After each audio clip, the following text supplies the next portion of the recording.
Hello, doctor Mini PG, specialist gynaecologist, Al Rukn medical centre, Ajman. ഇന്ന് നമുക്ക് പ്രഗ്നൻസിയിൽ കാണുന്ന increased blood pressure ഉണ്ടാകുന്ന പ്രശ്നങ്ങൾ ഡിസ്കസ് ചെയ്യാം.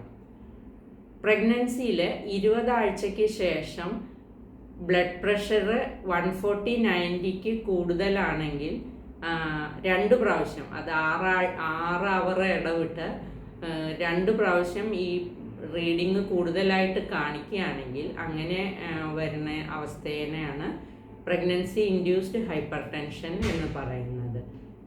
ഇത് കൂടുതലായും കണ്ടുവരുന്നത് ഫസ്റ്റ് പ്രഗ്നൻസിയിൽ വെയിറ്റ് കൂടുതലുള്ളവർക്ക്, ട്വിൻ പ്രഗ്നൻസികളുണ്ടെങ്കിൽ, പിന്നെ ത്രോംബോഫീലിയ എന്നുള്ള ഒരു അസുഖമുണ്ട്, ഈ ബ്ലഡ് ക്ലോട്ടിങ്ങിൻ്റെ പ്രശ്നങ്ങളുള്ളവർക്ക്, ഇവർക്കെല്ലാം ഈ PIH pregnancy induced hyper tension കൂടുതലായി കണ്ടുവരാറുണ്ട്.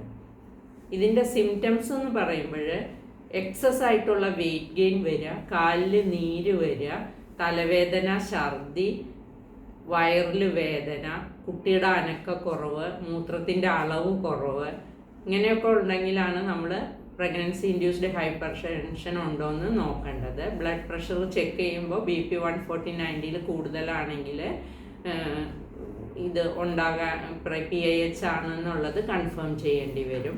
അതിൽ പിന്നെ ബ്ലഡ് ടെസ്റ്റുകളെല്ലാം ചെയ്യേണ്ടതുമുണ്ട്. അപ്പോൾ ഇത് ചിലപ്പോൾ ബ്ലഡ് പ്രഷർ കൺട്രോൾ ആവാതെ കൂടി വരികയാണെങ്കിൽ ഈ ഫിറ്റ്സ് പോലെ വരാനുള്ള സാധ്യതയുണ്ട്, എക്ലാംസിയ എന്ന് പറയും. പിന്നെ ലിവർ ഫങ്ഷൻ ടെസ്റ്റിൽ പ്രശ്നങ്ങൾ വരാനായിട്ടുണ്ട്.